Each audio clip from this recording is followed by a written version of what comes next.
Bapak, Ibu, saudara-saudara yang dikasihi Tuhan, sebelum kita mendengarkan firman Tuhan, nats renungan untuk kita hari ini, marilah kita bersatu di dalam doa. Damai sejahtera Allah yang melampaui segala akal, itulah yang memelihara hati dan pikiran saudara-saudara di dalam Kristus Yesus Tuhan kita. Amin. Bapak, Ibu, saudara-saudara yang dikasihi Tuhan, firman Tuhan nats renungan untuk kita hari ini, Senin tanggal 11 Maret 2024, sesuai dengan Almanak HKBP, tertulis dalam kitab 1 Raja-Raja, pasal yang ke-8 ayat 57. 1 Raja-Raja 8 ayat 57. Kiranya Tuhan Allah kita menyertai kita sebagaimana Ia telah menyertai nenek moyang kita. Janganlah Ia meninggalkan kita dan janganlah Ia membuang kita. Kiranya Tuhan Allah kita menyertai kita sebagaimana Ia telah menyertai nenek moyang kita. Janganlah Ia meninggalkan kita dan janganlah Ia membuang kita. Demikian firman Tuhan. Tuhan Allah kiranya menyertai kita.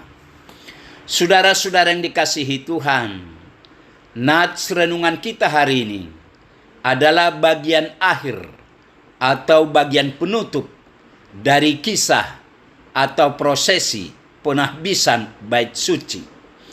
Salomo berlutut dan memohon belas kasihan Tuhan. Dan setelah itu dia memberkati umat Israel.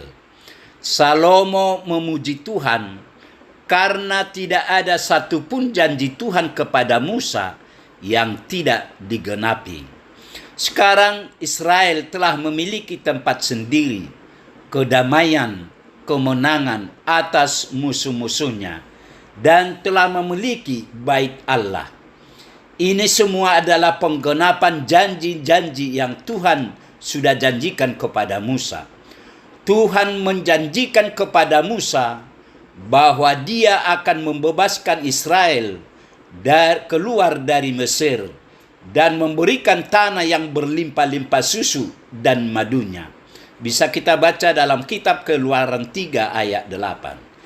Janji ini memerlukan 400 tahun untuk digenapi, yaitu ketika Daud menjadi raja dan menghancurkan musuh-musuh Israel, terutama Filistin.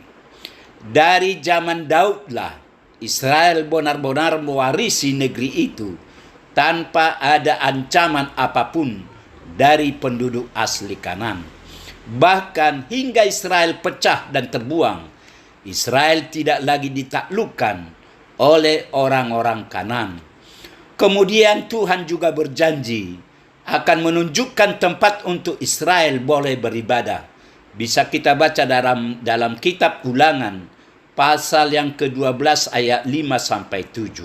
Dan itu pun digenapi pada zaman Salomo, lebih dari 400 tahun sejak mereka keluar dari Mesir. 1 Raja-Raja 6 ayat 1. Artinya, tidak ada janji Tuhan yang tidak digenapi. Janji kemenangan perang, janji kedamaian, janji adanya bait suci, semua tergenapi. Hal inilah yang menjadi alasan Salomo mengucapkan syukurnya, walaupun memerlukan proses yang sangat berat dalam sejarah Israel.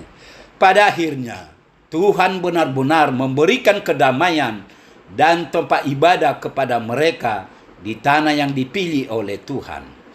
Maka Salomo pun melakukan ucapan berkat bagi Israel. Salomo berkata, kiranya Tuhan Allah kita menyertai kita sebagaimana Ia telah menyertai nenek moyang kita. Janganlah Ia meninggalkan kita dan janganlah Ia membuang kita. Saudara-saudara yang dikasihi Tuhan, melalui ungkapan ini, Salomo berharap agar Tuhan tidak membuang Israel. Dia berharap Tuhan menjauhkan mereka dari dosa dan mencondongkan hati mereka kepada Tuhan saja. Ini adalah permohonan dari seseorang yang tahu bahwa kedaulatan dan kuasa sejati ada di tangan Tuhan, bukan pada raja. Tuhanlah yang sanggup memelihara hati umatnya untuk tetap berpaut kepada Dia sesuai dengan perintah Musa. Berkat yang ia sampaikan di akhir ibadah diawali dengan tinjauan tentang kesetiaan Allah di masa lalu. Kemudian ia menyampaikan 3 permintaan atau harapan, yaitu yang pertama, memohon agar Tuhan menyertai umat Israel.